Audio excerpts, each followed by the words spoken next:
In the history of warfare, there is a phrase that every Finn knows. Kalla Kestik. Kalla holds dot. It became a legend. But in December 1939, it looked like a suicide note. The Soviet Red Army was pouring across the border with 160,000 men. At the Kalla River, they faced just a few thousand Finnish defenders. The odds were mathematically impossible. In some sectors, it was 4,000 Russians against just 32 Finns. The Soviets expected to march to Helsinki in 2 weeks for a victory parade. They brought brass bands and dress uniforms in their trucks, but they forgot one thing. The Finnish winter doesn't just freeze you, it hunts you. And hiding in the snowdrifts of the 6th Company of Infantry Regiment 34 was a man who would become the physical embodiment of that winter. A man who would kill more than 500 of them, one bullet at a time. History often paints Simo Häyhä as a simple farmer who got lucky. That is a myth. Long before the war, Simo was a competitive shooter in the Finnish Civil Guard. He wasn't just good, he was a machine. His house was full of marksmanship trophies. In training, he could hit a target 150 meters away, 16 times in 1 minute.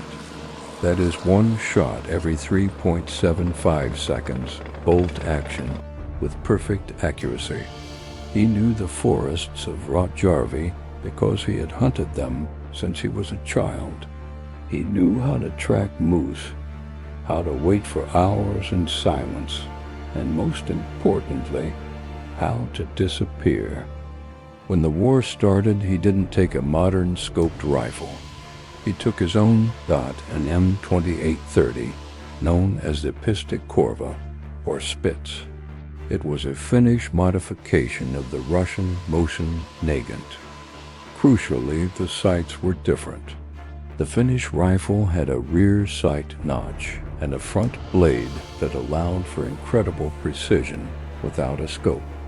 The Soviets were using rifles sighted for 2,000 meters optimistic and useless in a dense forest. Simo's rifle was zeroed for 150 meters. He wasn't fighting a war, he was hunting. Let's break down exactly how he survived. This wasn't just about shooting straight. It was about thermal management and camouflage. Simo wore thick layers of white wool, blending perfectly into the drifts. But his preparation went deeper. He would build a hard-packed snow ramp in front of his position. He poured water on it at night, freezing it into solid ice. Why? Because the muzzle blast from a high-powered rifle creates a shock wave. If that shock wave hits loose snow, it kicks up a puff of powder, a shoot me here sign for enemy artillery. Ice doesn't puff. He kept snow in his mouth to stop his breath from steaming. He kept his iron sights clean of frost, and he waited. The psychological impact was devastating. At the Battle of Kalla, Simo wasn't just picking off stragglers. He was dismantling the Soviet command structure. He targeted officers first, then the communications runners, then the artillery spotters. On December 21, 1939, a single day, he was credited with 25 confirmed kills. Think about that. 25 men in one day. The Soviet soldiers began to believe he was a supernatural entity. They called him Belaya Smrt, the White Death. The Soviet commanders were furious.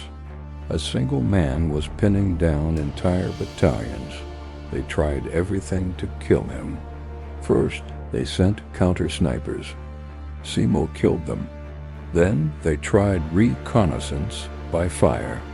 They would see a muzzle flash, or think they saw one, and rain hundreds of artillery shells onto that square acre of forest. One shell landed near Simo's position. stripping the back of his greatcoat off his body. He wasn't scratched. He simply moved to a new hole and kept shooting. There is a famous story of a Soviet sniper sent specifically to eliminate him. This sniper killed 3 Finns and waited. Simo saw the bodies but couldn't spot the shooter dot, so Simo waited. All day the sun began to set. The Soviet sniper, thinking the coast was clear, rose up slightly to scan the horizon. The setting sun glinted off his telescopic lens. Simo fired once. The Soviet sniper never went home. But luck is a finite resource. On March 6, 1940, in the forests of Alisma, the fighting was hand-to-hand. The Finns were exhausted. Simo was firing on an advancing Soviet line when a random soldier spotted him. The soldier fired an exploding bullet. It struck Simo in the lower left jaw. For a week, he lay in a coma, hovering between life and death. And then, the timing of history stepped in. On March 13, 1940, Simo Häyhä opened his eyes. At that exact moment, the guns fell silent across the entire border. The Moscow Peace Treaty had been signed. The war was over. The man who started fighting the moment the invasion began woke up the moment it ended. Simo lived a long life. He underwent 26 surgeries to rebuild his jaw. He never married, but he became a master dog breeder and a successful moose hunter. He died in 2002 at the age of 96. His final kill count is a matter of debate, but the official Finnish figure is 505 sniper kills, plus over 200 kills with a Suomi submachine gun.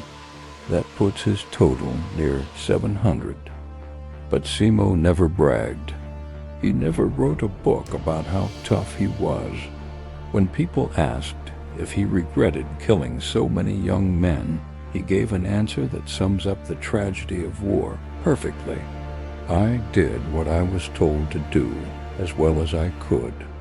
There would be no Finland unless everyone else had done the same. If you want more stories of soldiers who defied the odds, check out the video on the screen now. I'm Cyber-Theo. History is alive. See you next week.